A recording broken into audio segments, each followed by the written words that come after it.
Bonjour à tous et bienvenue sur le podcast des établissements médico-sociaux. Je m'appelle Arnaud Chevalier et après avoir été directeur d'EHPAD pendant 8 ans, j'aide les établissements de santé à adopter les meilleures innovations pour simplifier et améliorer leur quotidien. J'ai créé ce podcast pour partager les belles expériences portées par des gens passionnés. Avant de commencer, si vous appréciez ce podcast, vous pouvez vous abonner pour ne rater aucun épisode et encore mieux, mettre une note 5 étoiles sur Apple Podcast et le partager à vos collègues. Sur ce, bon épisode. Bonjour à tous, aujourd'hui je discute avec Guy Le Charpentier qui est directeur associé de l'entreprise Ressentez-vous, entreprise, je le dis quand même, solidaire et d'utilité sociale, et Parfait. aussi cofondateur des Éclaireurs du Tour. Voilà, donc déjà il y a plein de sujets dans tout ça. Donc on va parler des Éclaireurs du Tour, de tout ce que vous faites, de prévention, d'autonomie. Avant tout ça, je te propose de te présenter. Eh bien, bonjour Arnaud. Alors oui, je suis Guy Le Charpentier, le cofondateur de cette entreprise solidaire d'utilité sociale qui a bientôt 19 ans. Cofondateur puisqu'on a créé cette activité avec Nicolas Roumagne quand on était étudiant en master ingénierie de la rééducation et qu'on a eu cette envie d'agir auprès de personnes âgées, et plus particulièrement à ce moment-là, de personnes âgées souffrant de troubles cognitifs, vivant en institution, en unité protégée Alzheimer plus précisément. Et nous, à l'époque, on était sur un master recherche qui nous conduisait à mener un protocole euh, sur l'évaluation d'interventions non médicamenteuses. Et en particulier, parmi ces interventions non médicamenteuses, nous avions des activités physiques adaptées, des programmes d'activités physiques adaptées à proposer auprès de ce public dans le cadre d'une étude cas témoins où on comparait des groupes qu'on accompagnait sur des programmes d'activités physiques versus des groupes qui suivaient des animations plus classiques. Alors, c'était assez technique le démarrage et en fait, on a rencontré des humains, donc on est arrivé avec une approche technique et, euh, et le facteur humain nous a bousculé dans la représentation de ce qu'on pouvait apporter. Donc certes, les activités qu'on proposait avaient un sens et pouvaient améliorer l'équilibre, les relations entre les personnes, mais c'était surtout la manière dont on allait les proposer. Et du coup, de ce travail de recherche, on a développé donc en 2007, euh, une première équipe mobile de prévention spécialisée dans les interventions non médicamenteuses qu'on voulait pluridisciplinaire, voire même transdisciplinaire, puisque nous, on proposait initialement que des activités physiques adaptées, et on s'est aperçu que ça avait une certaine limite. Il y avait des personnes qui d'une, n'avaient pas envie d'en faire, et de deux, euh, n'en avaient pas toujours les capacités, notamment pour des personnes à des stades très avancés, à l'IT, bien qu'on puisse toujours trouver quelque chose, c'était plus complexe. Donc du coup, on a voulu s'épauler d'autres métiers. Donc on a recruté des psychomotriciens, des ergothérapeutes, des psychologues, des art-thérapeutes pour se constituer une équipe qui allait proposer des interventions non médicamenteuses, mais avec un souci particulier, celui de s'attacher à l'humain et pas être resté dans le technique et dans la compensation d'un déficit, vraiment amener quelque chose de très vivant, très innovant en fait, où on allait chercher, nous, à nous régaler dans ce qu'on allait proposer, mais bien sûr en ayant le soin de repérer ce qui fonctionnait encore chez les personnes et ce qui pouvait encore les animer.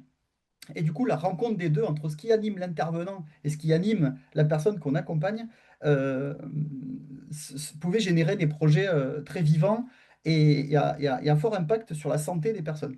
Et voilà, c'est comme ça qu'est né Ressentez-vous, donc un travail de recherche qui se transforme à l'issue de cette étude en un développement d'activité, pour la petite histoire, la petite anecdote est drôle.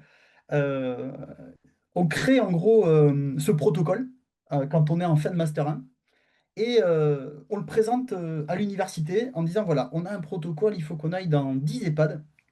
Et là, l'université nous dit, non, c'est pas possible, vous pouvez pas avoir 10 lieux de stage. Et du coup, là, avec Nicolas, on a une idée qui s'est révélée géniale dans le temps. On s'est dit, ben voilà, en fait, on va créer notre association. On va avoir un seul lieu de stage, notre association, et on va être mobile. Voilà. Et du coup, on a démarré comme ça. On a répondu à cette exigence administrative assurantiel aussi. Et on a créé notre association et on a pu faire ce stage. Alors moi, j'étais tuteur de Nicolas. Nicolas était mon tuteur, c'est ça qui était drôle. Mais heureusement, il n'y avait pas que nous. Il y avait les référents universitaires qui nous suivaient. Le professeur Pacalin, PUPH de gériatrie, le professeur Kemoun, PUPH de médecine physique et de réadaptation. Et puis un laboratoire STAPS, laboratoire MOVE, avec le professeur Benoît Duguet, et puis le CERCA aussi, un autre laboratoire en sciences cognitives, qui nous ont épaulés et qui nous ont permis de publier dans une revue américaine de gériatrie sur ce sujet. Ce qui fait que ça nous a fait une reconnaissance scientifique alors qu'on était très jeunes à ce moment-là. J'avais 21 Ouais. ans et Nicolas en avait 23, il en avait à peine plus. Donc du coup, cette publication nous a permis d'avoir une forme de légitimité malgré notre jeune âge et de démarrer une équipe et de démarrer une légitimité pour créer cette équipe mobile où à l'époque la DAS, puisque c'était pas encore les ARS, nous ont suivis en confiance pour qu'on puisse intervenir dans ces structures sur des budgets vacants d'auxiliaires médicaux de temps partiel qui n'étaient pas pourvus. Et du coup, on a pu démarrer comme ça. Et, Ok. et Ça voilà. veut dire que les établissements pouvaient vous payer sur le temps paramédical pas pourvu, Exactement. Et c'est comme ça avec que, l'accord de l'ARS. Intéressant. Pas de la DAS. exactement. C'est comme ça que ça a démarré. Puisqu'à l'époque, il y avait un fléchage. Ce n'était pas une dotation globale, il y avait un fléchage sur un métier. Donc, il y avait un Ouais, 20% d'ergothérapeute, un 30% de psychomotricien, quelque chose comme ça, que ouais, les structures ne trouvaient pas, et notamment en milieu rural. Et nous, en faisant notre stage dans ces 10 oui. EHPAD, on s'est rendu compte qu'il y avait des budgets vacants. Et ce n'est pas nous qui avons eu l'idée, ce sont les directeurs. C'est ça qui est Hmm. génial, c'est que nous, on est, on s'est révélé entrepreneur un peu sur le tard, puisqu'on nous, on était là au départ pour un protocole, et puis ensuite, on s'est formé à créer cette activité qui est une activité économique pour le coup, puisqu'aujourd'hui on a 50 salariés répartis en équipes mobiles sur 8 équipes mobiles de prévention départementale en région Nouvelle-Aquitaine. Et on a des projets nationaux aussi, puisqu'on a des projets d'essaimage de certaines initiatives. Mais ce que je disais tout à l'heure, il y a, il y a cette logique de recherche et de développement. Et en gros, c'est ce qui nous anime depuis 19 ans. On recherche sur un sujet qui nous semble problématique et on essaye d'imaginer une solution, et si cette solution se révèle probante, on développe un service. Et ressentez-vous, 19 ans plus tard, c'est exactement la même chose. Donc après, on a des projets qui ont pris de plus grandes ampleurs, on pourra en parler un peu plus tard, mais c'est Ok. vraiment une logique de R&D sociale. Non, puis il y a un côté un peu très précurseur, parce que maintenant, les équipes mobiles, c'est devenu presque une norme. Tu vois, l'équipe mobile d'hygiène, équipe mobile gériatrie, psychogé, machin. En fait, il y a presque une équipe mobile pour tous les sujets. Et c'est vrai que c'est intéressant de mutualiser au départ cette ressource, cette compétence par rapport à un besoin, quoi. Et probablement qu'à l'époque, ça n'existait pas trop. Du coup, ce qui est intéressant, la question que je me pose quand tu dis ça fait 19 ans, 19 ans, c'est quand même pas mal. Qu'est-ce qui a changé en 19 ans? Qu'est-ce que toi, tu as vu changer dans les EHPAD justement en 19 ans? Alors, 19 ans, il y a beaucoup de choses qui ont changé. On a vu l'avènement notamment des UHR, des équipes spécialisées Alzheimer. Il y a eu tout un tas on va dire d'initiatives pertinentes d'un euh, point de vue non médicamenteux qui ont davantage pris leur quartier dans les EHPAD. Donc ça, c'est pour l'aspect positif. Après, ce que j'ai vu s'améliorer un peu dans un premier temps et puis ensuite un peu se dégrader, ce sont peut-être les conditions de travail liées à l'attractivité des métiers. Donc les EHPAD ont souffert quand même pas mal d'EHPAD bashing, ce qui a eu quand même un impact sur le fait d'avoir des ressources humaines pleinement disponibles dans les structures. Après, il y a eu aussi une, une baisse de l'autonomie et des capacités des résidents dans les EHPAD. Moi, au Ouais, tout début, quand on a démarré il y a 19 ans, le GMP, donc le GIR moyen pondéré, donc l'autonomie globale des résidents était un peu plus élevée qu'aujourd'hui. Ce qui fait qu'il y a d'autres enjeux, mais je pense que c'est surtout la question de l'attractivité et le fait de réenchanter ce secteur qui s'est transformé, qui est un réel enjeu. Donc, j'ai vu beaucoup d'initiatives. On a démarré avant que la Silver Eco existe. Ouais, Il y avait beaucoup moins d'innovation technologique. On a vu voilà, l'apparition davantage d'innovation technologique, hein. Là, je pense à Motomed, à Lumine, et tout type de voilà, des casques réalité virtuelle en tout genre. Des outils qui peuvent permettre plus on va dire, plus de liens grâce à de la technologie. Une digitalisation aussi des transmissions qui s'est massifiée avec des tablettes sur les chariots, enfin, des éléments comme hmm, ça qui se sont un petit peu structurés.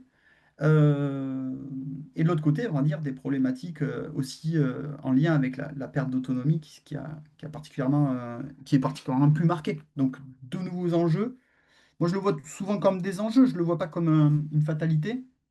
Mais, euh, mais pour le coup, je vois un public peut-être de soignants un peu plus en difficulté et plus en souffrance, en manque de ouais, moyens non, mais aussi. c'est clair, hein. Que ce soit par rapport à l'attractivité et puis aux besoins qui sont accrus des personnes accompagnées, en fait, hein. C'est clair que, enfin voilà, si on parle du GIR, on arrive presque que sur GIR 1-2, les 3-4 deviennent un peu plus rares. Enfin, il y en a, mais voilà, alors qu'avant, on avait un peu de GIR 5, des personnes en fait très autonomes qui participaient, qui faisaient plein de choses, et ceux-là, bah, ils ont d'autres alternatives quoi, par rapport à l'EHPAD. Ok.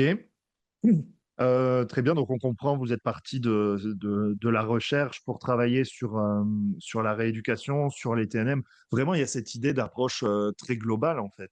C'est ça qui est intéressant. Oui, alors on a un programme de recherche en cours qui s'appelle En capacité. Ce programme de recherche, il consiste à se centrer sur la potentialité, tout d'abord des personnes âgées, c'est-à-dire comment faire pour davantage faire en sorte que les professionnels qui accompagnent des personnes âgées soient davantage tournés sur la potentialité des personnes qu'elles accompagnent et les capacités résiduelles et même les capacités insoupçonnées qu'il faudrait faire Mm. travailler. Donc, du coup, en quoi on devient des acteurs de cette incapacitation, ça fait un peu pompeux, mais c'est comment, quand on accompagne une personne âgée, on a les yeux rivés sur ce qui fonctionne et on cherche à souffler sur ces petites braises pour raviver une flamme d'autonomie et aussi une raison de se lever le matin, des raisons de se lever le matin en les regardant vraiment dans ce qui fonctionne. Donc ça, c'est la première chose. Donc, programme en capacité, il y a un premier volet sur la personne âgée, comment on accompagne et on regarde sa potentialité. Deuxième volet, c'est dans ce programme en capacité, c'est comment on a les yeux rivés sur une organisation et la potentialité d'une organisation. Je vais prendre pour exemple les éclaireurs du Tour. Le projet des Mm. éclaireurs du Tour, on prend la popularité du Tour de France pour impulser une pratique physique au sein des EHPAD, mais surtout un lieu où on va faire de l'activité physique qui soit fédérateur et qui permette aux familles, aux résidents et aux professionnels de se retrouver dans un défi commun, celui de faire la distance du Tour de France collectivement en un mois. Alors, le projet paraît simple à comprendre, et c'est ça qui fait sa richesse, mais c'est surtout que dans un EHPAD, il y a un potentiel de lien hyper fort, et c'est pas pour autant qu'il y en a. Quand on se dit que il y a plein de résidents, donc potentiellement on peut lutter contre l'isolement, puisqu'on peut connecter des gens. Mais c'est pas toujours simple. Il existe bien sûr l'animation, la vie sociale qui est portée dans tous les EHPAD. Et du coup, il y a des projets comme ça qui peuvent être aussi fédérateurs et favoriser du lien, parce que tout le monde va faire la même chose au même moment pour la même raison. Donc là, le vélo, il est là pour que tout le monde puisse faire de l'activité physique, parce que l'activité physique, elle fait du bien à tous les âges de la vie. Elle permet aussi de créer du lien par le souvenir, parce que le Tour de France, ça parle à tout le monde, même le plus vieux des résidents ou la plus vieille des résidentes est né, le Tour de France existait déjà. Et puis, l'ouverture avec les familles, puisque ce vélo, ben, ça peut être aussi un lieu de rencontre, puisque c'est créer des espaces vélo où, quand les familles viennent, elles peuvent venir pédaler avec leurs proches. Et du coup, le fait d'avoir un défi commun, c'est-à-dire que chaque kilomètre parcouru s'additionne, et peu importe qui on soit, ça permet d'alimenter un compteur qui reverse des fonds à une association que les structures ont choisi avec le soutien d'AG2R La Mondiale. Donc du coup, ce projet-là, c'est une manière de montrer comment on peut en capacité, c'est qu'un exemple, il y en a d'autres, mais celui-ci est celui Mm. qui est le plus probant, comment on incapacite une organisation, donc un EHPAD, comment on l'accompagne pour créer du lien, faire équipe, faire aussi en sorte que la structure rayonne en dehors on va dire, de son bâtiment et ouvre les portes sur l'extérieur avec un projet qui soit très vivant, très, très sympathique, très joyeux. Et du coup, ça marche plutôt bien. Parce que, voilà, on s'est appuyé sur la force de l'EHPAD, c'est-à-dire l'histoire de vie de chacun, euh, un dénominateur commun qui est le Tour de France, euh, peut-être la force et la disponibilité de personnes plus jeunes qui vont venir pédaler et qui vont avoir un lieu de rencontre. Donc, l'EHPAD est un lieu de vie et un lieu de vie même dans des territoires où il n'y a plus rien. Moi, je pense à des communes très rurales, il n'y a plus rien sauf l'EHPAD. Et l'EHPAD, il emploie des gens et du coup, si en plus il propose quelque chose d'ouvert sur l'extérieur, eh ben, ça amène plus de vie sur ces bassins de vie qui peuvent avoir cette image de marque comme quoi ils meurent. Mais je pense à Bistro Bertha, c'est exactement ce type d'initiative, c'est comment on remet la maison de retraite au milieu du village ou même au milieu du quartier. Et voilà, c'est ce qu'on partage vraiment avec Bistro Bertha comme ambition. Non, l'idée de remettre du lien, c'est vrai, moi, c'est un truc qui m'a toujours marqué. On n'est pas de tas du monde qui est présent, hein, et puis tu as la proximité, alors qu'on peut décrier parfois, tu vois, parce que finalement, est-ce que tu as envie de vivre avec des gens? Est-ce que tu n'as pas envie d'être tranquille? Bon, on n'est pas de tas du monde, donc tu peux avoir cette contrainte-là. Mais c'est vrai qu'on voit des personnes âgées qui se mélangent pas trop et qui n'ont pas trop envie de parler aux autres personnes âgées parce que c'est des vieux. Ils disent, c'est des vieux, je veux pas, voilà, je veux pas, j'ai rien à faire avec eux. Et c'est vrai que l'enjeu, ça reste comment on crée du lien, comment on va trouver un prétexte, comment on va donner envie et la motivation. Et je trouve que ce qui est génial, c'est vrai que là, ça coche toutes les cases d'un événement assez festif et puis en plus sportif, avec cette idée de mobilité, de bouger, attention, sédentarité et tout ça. Il y a le côté intergénérationnel qui marche super bien. Et du coup, vous avez eu l'idée comment, des éclaireurs du tour, comment ça vous est venu d'aller solliciter les sponsors, enfin bref, Alors, c'est une longue histoire. L'idée de départ des éclaireurs, elle naît dans un EHPAD où je faisais de la rééducation. Ça naît en 2012 à Poitiers, où j'accompagnais une dame qui avait 100 ans, euh, Madame Poirier, elle s'appelait, une dame formidable que j'accompagnais 2 fois par semaine en séance d'activité physique adaptée. Et puis j'essayais de trouver des programmes assez variés. C'était quelqu'un qui était fatigable, hein, mais qui avait beaucoup d'entrain à venir aux séances. Il se trouve qu'un jour, un jour du mois de juillet, j'ai l'idée farfelue de prendre le vélo de la salle de kiné et de le mettre devant le grand écran de télévision qui diffusait le Tour de France. Comme dans tous les EHPAD de France, en juillet, ouais, les téléviseurs sont allumés c'est le sur le Tour Tour de de France et les France. gens regardent. Du coup, je propose à cette dame ce jour-là, me dire, est-ce que ça vous dirait de faire une étape de participer à une étape du Tour de France ce matin? Donc, elle me dit, qu'est-ce que vous allez encore inventer, machin. Elle me suit.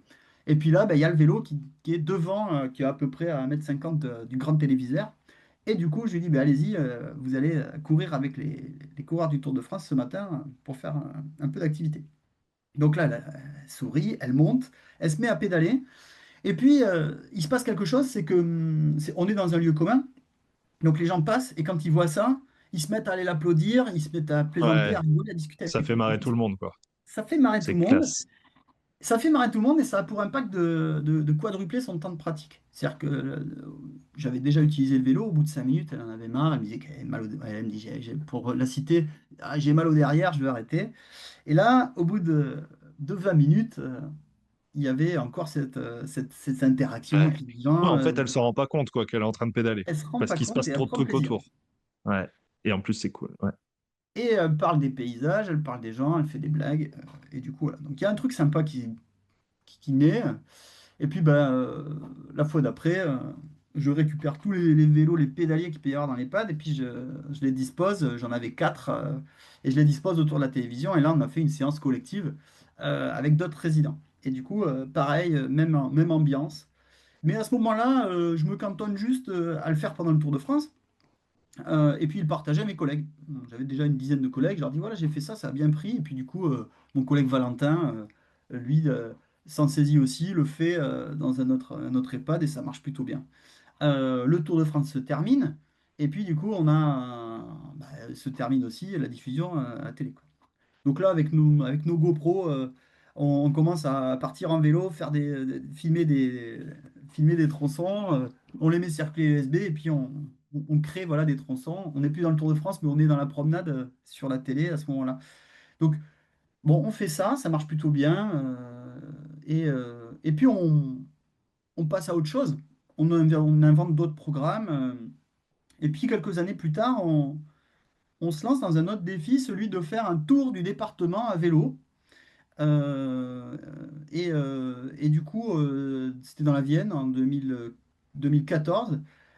Donc l'idée étant de prendre des vélos adaptés donc, pour aller sur les routes et de faire, il y avait un groupe associatif d'EHPAD, c'était le groupe AFP, qui avait, qui avait 7 ou 8 résidences dans le département. Du coup, on organise avec les directions d'EHPAD un circuit sur une semaine où chaque jour on reliait deux EHPAD en une semaine on faisait le tour de la Vienne à vélo. Projet qui marche super bien avec des vélos, là, des Fun to Go, donc des vélos, des tricycles biplaces ou les deux pédales. Donc, prêté par une association handisport, enfin loué à une association handisport, mais pour une somme qui était vraiment très accessible. Du coup, on fait ce projet, ça marche super bien. Euh, et, euh, et pareil, c'était un projet génial, mais éphémère. Euh, et quelques années plus tard, en 2019, je raconte ce projet à l'action sociale d'AG2R mondiale sur la région Aquitaine, qui nous disent, mais il est génial ce projet, nous on aimerait bien le refaire avec vous. En plus, nous, on a une équipe vélo. Le vélo, ça nous parle. G2R, on est très engagé Ouais. là-dedans. D'accord? Donc, on monte un projet, on refait la même chose. Donc là, on fait un projet un peu similaire autour de la Vienne, où on est parti de Pessac et on allait jusqu'à Osgore en reliant. Donc, en fait, voilà, on part de la Gironde, on descend dans le sud des Landes et on fait, on va dire, une vélo-odyssée, hein, un petit peu, en en reliant 6 EHPAD sur la semaine. Et là, un événement incroyable. D'ailleurs, là, il y a un reportage que vous pouvez trouver sur le site internet des éclaireurs, où on voit cette aventure. Projet franchement incroyable, plein d'émotions, mais éphémère aussi. Projet éphémère, puisqu'on a cette sortie, on se crée un souvenir incroyable, tous autant qu'on ait 20 ans ou qu'on en ait 90 ou plus de 100. Vous verrez sur la vidéo, il y a une dame qui dit elle a 100 ans, elle n'a jamais fait de vélo et c'est la première fois qu'elle fait du vélo. Mais ça reste éphémère, c'est à l'échelle de la sortie de la journée. Et, euh, et c'est génial, mais pas chronique comme effort. Et là, arrive le Covid. Parce qu'en fait, on est en 2019, on fait notre événement. AG2R repart en disant on refait l'année prochaine avec vous. C'était vraiment un succès, on repart ensemble. Et en 2020, alors qu'on avait sélectionné les EHPAD qui allaient participer, donc ça allait être dans les Landes et en Dordogne, dans deux autres départements, et là, hop, un coup d'arrêt. Ce coup d'arrêt, ben, je connecte à la phase de 2012 en disant bah, tiens, les personnes âgées sont assignées à résidence dans leur chambre. C'est catastrophique en termes de sédentarité, ce qui est en train de se passer. On contacte l'ARS Nouvelle-Aquitaine en disant, nous, il faut qu'on continue d'intervenir auprès des personnes âgées, même si on réduit, d'habitude, nos professionnels interviennent dans 3 à 4 structures différentes chaque semaine. Là, on leur dit, nous, on ne peut pas arrêter. On peut pas arrêter, on peut pas cesser d'intervenir et de proposer des activités aux personnes. S'il y a bien un moment où c'est important, c'est maintenant. En revanche, on veut bien choisir une seule des structures. Donc là, on choisit qu'une seule structure. On se déploie chacun dans un seul établissement en mission de solidarité. Et dans le cadre de cette mission de solidarité, c'est là où je réhabilite ce projet de 2012 en disant, bah, tiens, on va mettre un vélo. Et si vous êtes assigné à résidence, vous allez quand même voyager. Donc là, on ressort, on dépoussière un vieux projet. Et puis on le fait un peu à droite, à gauche. Et là, je tente le concours euh, de, les, Silver Echo, les trophées Silver Echo, avec ce projet. Et on est lauréat. On est lauréat avec ce Forcément. projet. On est lauréat avec ce projet, mais à ce moment-là, le projet est territorialisé. Il est en Aquitaine, quoi. Il est sur Ouais. même pas une région entière, il est vraiment sur une partie de la région. Et on structure, on fait de la R&D. C'est-à-dire qu'on recherche ce qui fonctionne, ce qui prend, et on développe vraiment un process qui est essaimable. Et c'est là que le travail en binôme avec AG2R nous permet de passer à l'échelle et de passer de 8 EHPAD accompagnés à 16, puis 50, puis 80, et puis là, ouais, il y a eu plus de 200 aujourd'hui, il y a plus de 200 structures accompagnées, avec ce process qu'on a capitalisé à travers la R&D, avec le fait de former des référents vélo, enfin tout Mm. d'abord de sélectionner en gros des EHPAD motivés, capables de porter le projet, ensuite de former des référents vélo qui vont porter ce projet dans toute sa philosophie, c'est-à-dire c'est pas, consiste pas à faire uniquement de l'activité physique à des seniors là-dedans. C'est on fait de l'activité physique pour tout le monde, parce qu'elle est bonne pour tout le monde. On fédère autour du Tour de France, et il n'y a pas que la pratique d'activité physique, il y a aussi tout ce qui gravite autour. Le fait de raconter ces histoires, décorer un espace, euh, et puis suivre le Tour de France aussi, tout simplement, au mois de juillet, et jusqu'à aller le voir au bord des routes. Donc du coup, il y a toute cette effervescence autour de la pratique et d'un projet commun, toute cette capitalisation sur la formation des référents vélo, le suivi, les outils qu'on leur donne, et puis un défi commun, des temps de célébration, des temps où on se retrouve, on fête quelque chose, on fête le fait de pédaler ensemble, et ce qui fait la réussite de ce projet. Ce qui fait qu'aujourd'hui, ce projet n'a pas cessé de grandir, et qu'on arrive à un point où là, on s'est rapproché de Mona Lisa, euh, et on a aussi cette volonté de se rapprocher d'SC2S, Service civique solidarité senior, euh, pour faire de ce projet un projet populaire, un projet que, espérons dans quelques années, soit dans la tête de tous les Français comme le Téléthon, en se disant le mois de juin, bah, c'est le mois où on pédale solidaire avec les aînés. Pas pour les aînés, on le pédale avec eux, et du coup on va dans des lieux où il y a des aînés, et on va pédaler avec eux, et on va pédaler pour une cause, la lutte contre l'isolement des personnes âgées. Et du coup, l'idée, ça va être voilà, de collecter des fonds pour faire vivre à la fois ce projet, mais surtout faire vivre d'autres initiatives qui permettent de lutter contre l'isolement. Donc voilà un petit peu l'intention, l'ambition de ce projet maintenant, qui est un projet assez médico-social au début, et qu'on veut faire évoluer vers un projet sociétal, un projet citoyen, et un projet de solidarité. Ouais, carrément. Et c'est vrai que ce qui est cool, c'est que les EHPAD, ils peuvent peut-être vivre en vase un peu clos, tu vois, où bon, on n'y va pas, on veut pas trop voir et tout. Et en fait, si on veut ouvrir un peu plus cette idée de tiers-lieu et tout ça, il faut qu'il y ait un côté fun. Et c'est là où c'est intéressant, parce que du coup, venir faire du vélo, pédaler, le côté. Puis je trouve aussi, tu as raison sur le côté festif et célébration. Parce que tu vois, moi, je théorie là-dessus que le problème des EHPAD, c'est qu'il n'y a jamais grand-chose à célébrer, hormis les trucs un peu classiques, tu vois, Noël, machin et tout, 14 juillet, tout ce qu'on veut, mais on n'a jamais, ça s'arrête jamais en fait. Et c'est important d'avoir des temps où on peut se poser, se retrouver, et puis faire du lien aussi avec, même tu vois, si c'est le quartier, c'est super, mais déjà juste faire venir les familles. Le vélo, tu peux faire venir les enfants, les petits-enfants, tu vois, ça donne un peu un sens, un objectif. De dire, bah, ok, je viens, il y a un truc à faire, il y a un prétexte. Et ça, des prétextes pour venir et pour faire des trucs ensemble, il n'y en aura jamais assez, en fait. C'est ça qui est super. C'est clair que là-dessus, c'est qu'un exemple. C'est pour ça que je disais dans le programme en capacité, enfin dans le programme de recherche en capacité, l'idée c'est de ne pas dire voilà l'éclaireur du tour, c'est les éclaireurs ou les éclaireurs du tour, c'est le projet qui permet ça. Il y en a plein. C'est pour ça que c'est intéressant de capitaliser. Qu'est-ce qu'il faut pour réussir un projet intergénérationnel, transgénérationnel? Il suffit pas de faire venir une classe pour que ça soit génial, une classe d'élémentaire pour qu'il y ait de l'intergénérationnel. Il suffit pas de faire Non, c'est venir pas un parce que tu mets sportif. les gens dans la même pièce qu'ils vont se parler et que tu fais de la rencontre. Ah, Il faut un d'accord. cadre rassurant où et les gens se retrouvent. Et sur ça, il y a l'importance du cadre qu'on pose, des outils dont on dispose aussi, pour pouvoir vraiment faire un projet qui mette à l'aise et qui permette une aventure derrière. Je pense que, voilà, toi, tu as été directeur d'EHPAD, Arnaud, il me semble, et Ouais, ouais, ouais, ouais. tu sais ce que c'est que d'ouvrir les portes avec tout ce que ça provoque. Donc, il y a Et c'est aussi, beaucoup de stress au départ, beaucoup de travail. Et puis, pour ma part, le sentiment que on va faire un effort, mais qu'il n'y a personne qui va venir. En tout cas, c'est mon c'est ça. sentiment.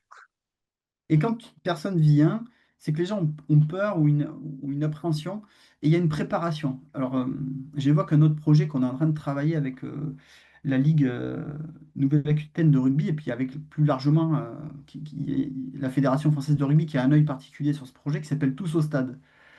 L'idée est de lutter contre l'isolement euh, des personnes âgées euh, en ayant un projet simple, celui de se connecter au club de proximité. Alors, il se trouve que là, c'est un club de rugby sur lequel ça va être des clubs de rugby sur lesquels on va tester, on va capitaliser, mais après, en fonction de la région, nous, dans le sud-ouest, le rugby, il y a une ferveur populaire autour de ça, et depuis longtemps, c'est pour ça que c'est intéressant.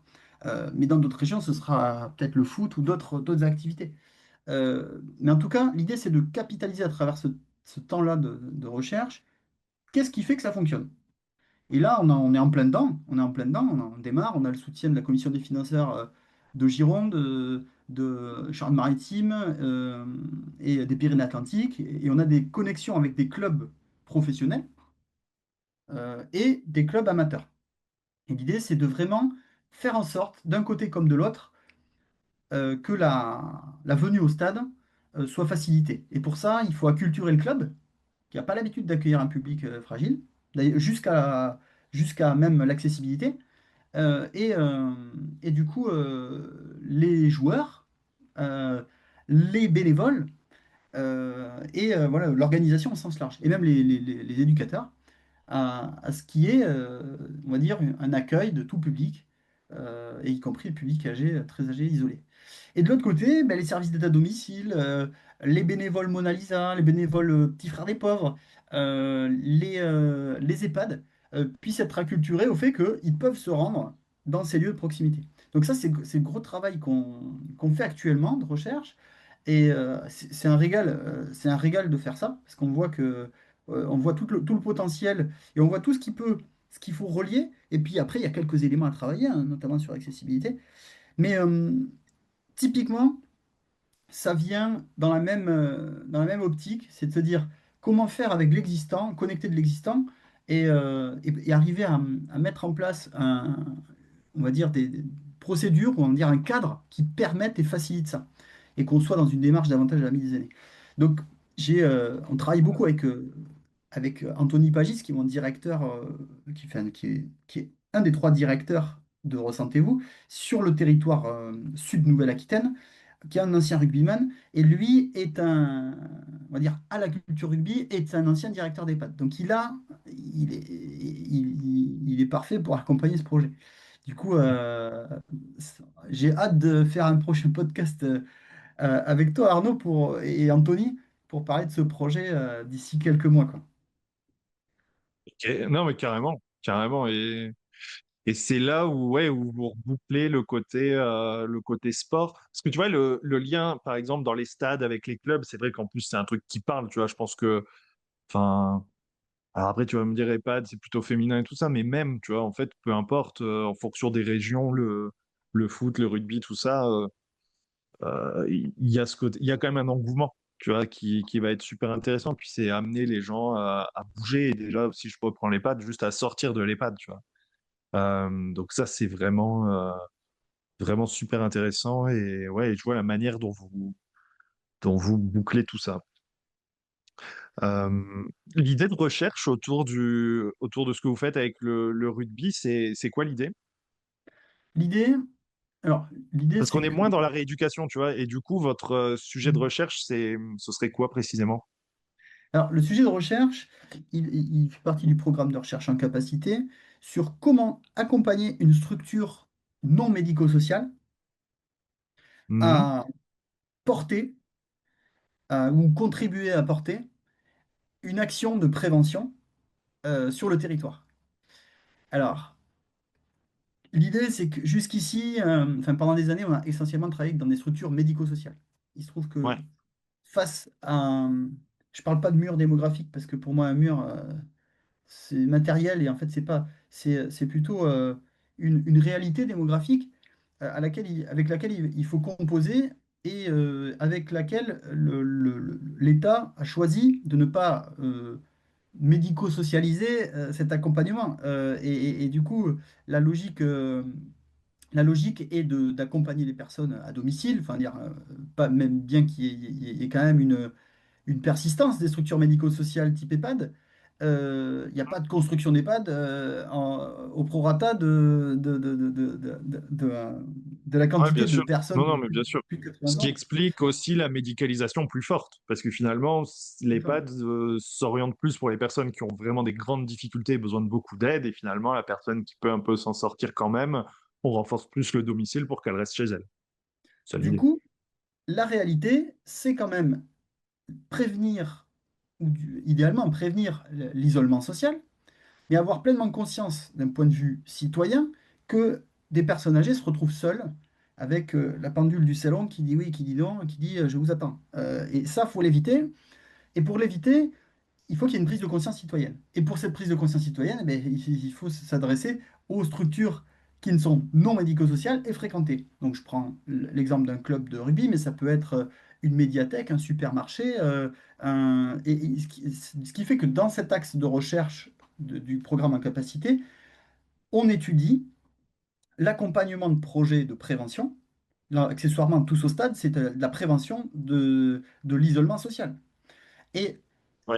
là-dessus, on le travaille en synergie avec les acteurs de la lutte contre l'isolement. Les petits frères des pauvres qui sont présents dans toute la France, qui ont des équipes formées.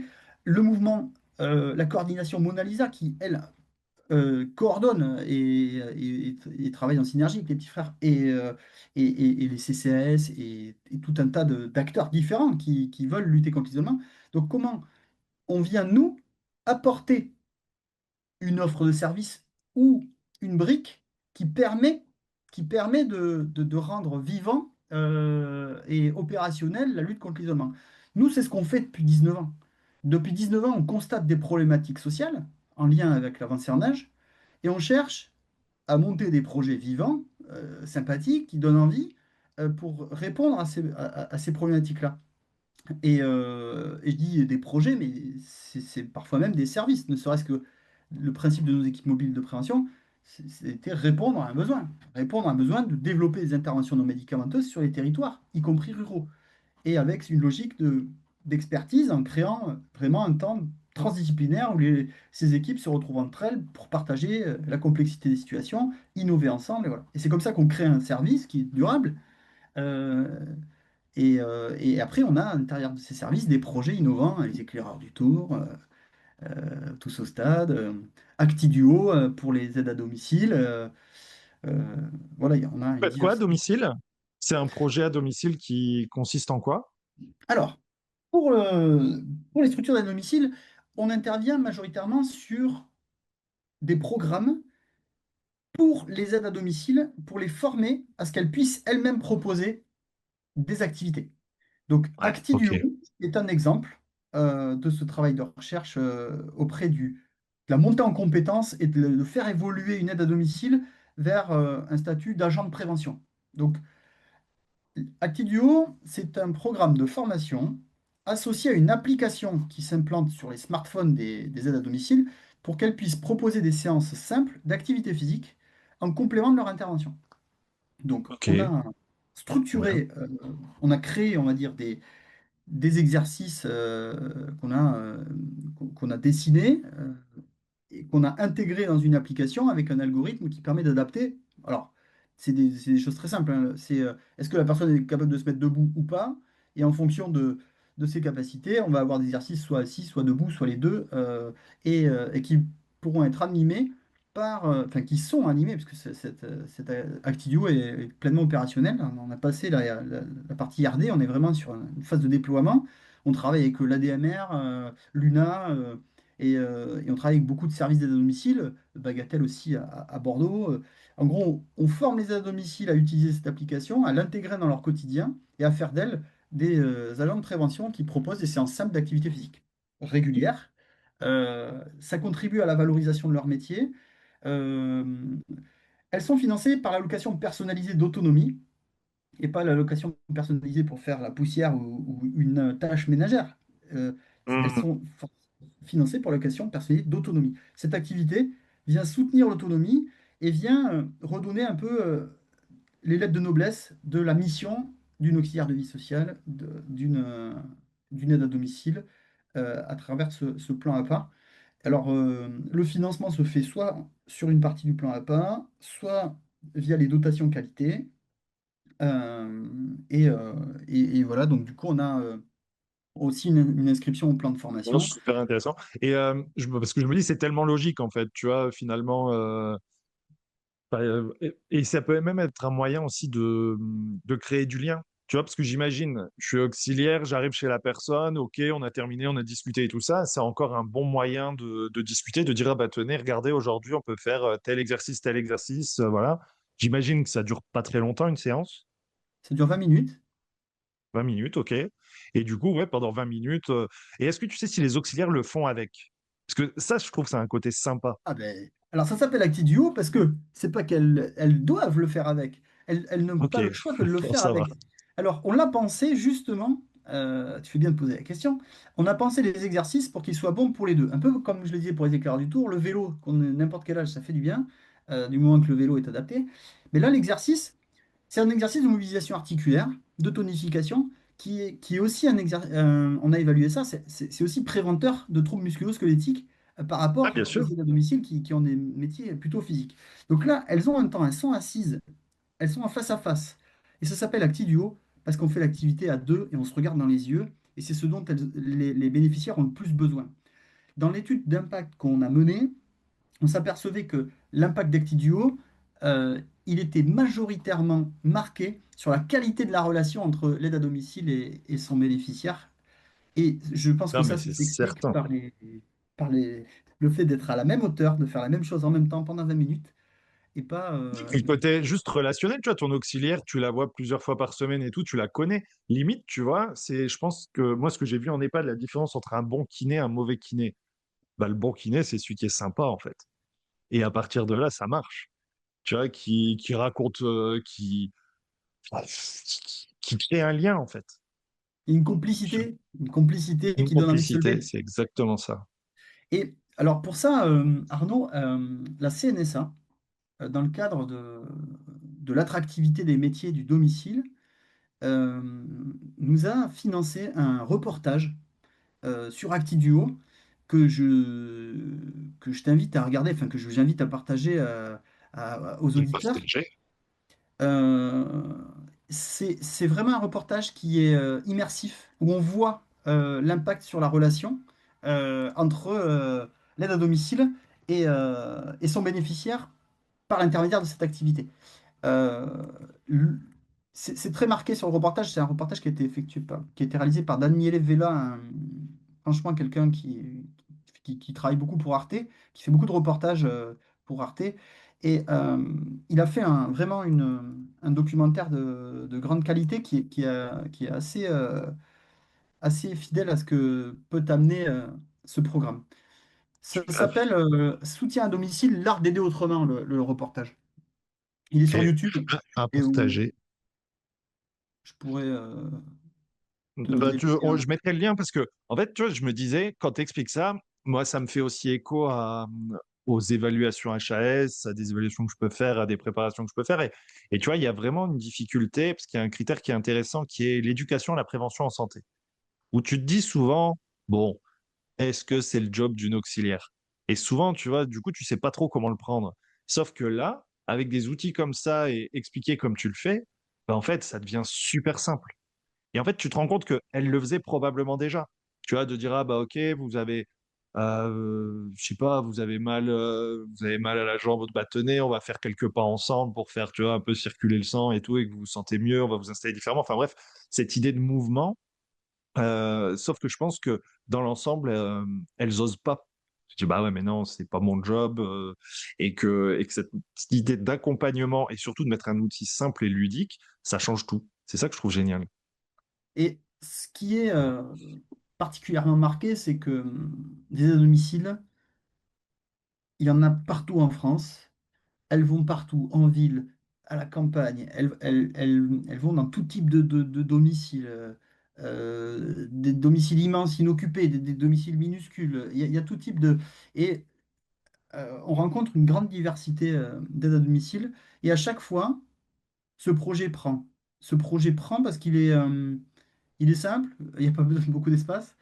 Mhm. Et après, il y a la perception de... Enfin, on répond à des besoins fondamentaux, celui de se mouvoir, et un autre, celui de se sentir exister, regarder, et d'échanger, de discuter.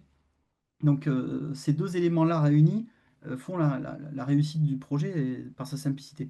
On a un EHPAD, enfin, on a un EHPAD, on a un service d'aide à domicile à Mayotte qui s'est engagé dans ce projet il y a quelques mois. Et c'est pareil, on a d'excellents retours. Comme quoi, voilà, là-dessus, il n'y a pas de frontière non plus sur ce projet. Il peut se développer Ouais. n'importe où. Ok, super. Bah, il y avait pas mal de choses que je connaissais, mais du coup, j'ai appris aussi des trucs. Et c'est vrai que là, sur ce que vous faites par rapport au domicile, c'est quelque chose que j'avais pas vu. Et du coup, je me dis, mince, dommage. Mais du coup, voilà, il y a un reportage, il y a tout ce qu'il faut pour aller regarder. Comment on vous contacte? Quelles ressources on peut avoir? Il y a votre site, il y a les réseaux sociaux. Qu'est-ce qu'on peut faire pour en savoir plus sur ce que vous faites et comment, par exemple, participer, que ce soit aux éclaireurs du tour, que ce soit parce que du coup, vous avez quand même plein de projets en parallèle, quoi. Oui, alors c'est aussi ça qui fait que ça peut créer de la confusion par moment, mais on y travaille, justement, on y travaille pour que ce soit moins confus. Parce que c'est assez simple finalement à comprendre. Ressentez-vous, on va dire, un centre d'innovation sociale qui recherche des solutions aux problématiques liées à l'avancée en âge et qui développe des services qu'on propose ou quand on n'est pas sur le territoire ou qu'on oriente. Mais en tout cas, on a cette logique. Donc, la porte d'entrée, donc on a le site ressentez-vous.fr, où là, vous verrez l'intégralité de notre activité. On a différents pôles d'activité. On a une activité de formation continue qui permet d'accompagner les EHPAD, les SAD et tout type de structures et d'organisations qui a des salariés qui accompagnent des personnes âgées avec cette philosophie-là. Donc, on a un catalogue de formation qui est téléchargeable sur notre site EHPAD euh, et puis domicile. On a des équipes mobiles de prévention exclusivement en région Nouvelle-Aquitaine, où là, on peut répondre à ces besoins pour déployer des interventions non médicamenteuses sur les départements de la région Nouvelle-Aquitaine. Donc là, n'hésitez pas à nous solliciter. C'est là qu'on a 50 salariés en équipe mobile. Et puis, on a des projets nationaux qui émanent de ces équipes mobiles et de cette RD faite avec ces équipes mobiles qu'on peut dispenser dans toute la France. Et là, il y a le projet des éclaireurs, qui est un projet sur lequel chaque année, il y a un appel à manifestation d'intérêt qui ouvre en octobre et qui ferme en décembre, où lesquels les EHPAD peuvent répondre pour tenter leur chance et tenter de rentrer dans le nombre Là, cette année, on a eu 85 EHPAD lauréats, on a eu 250 candidatures. Donc, du coup, c'est assez compétitif, mais j'invite les structures qui sont intéressées par ce projet des éclaireurs, le défi à vélo qui rassemble, à se connecter sur le site des éclaireurs et tenter leur candidature en ligne à partir d'octobre jusqu'à décembre. Euh, pour Actiduo, pareil, c'est un projet national. Donc ça, c'est un projet national qui s'inscrit dans une démarche à la fois de formation continue. Donc on est certifié Calliope. Et après, c'est sous la forme d'un abonnement annuel pour avoir des licences pour les smartphones des aides à domicile. Il y a tout sur le site internet de Ressentez-vous. Vous tapez Ressentez-vous Actiduo et vous trouverez tous les éléments. Ouais, ouais, ouais.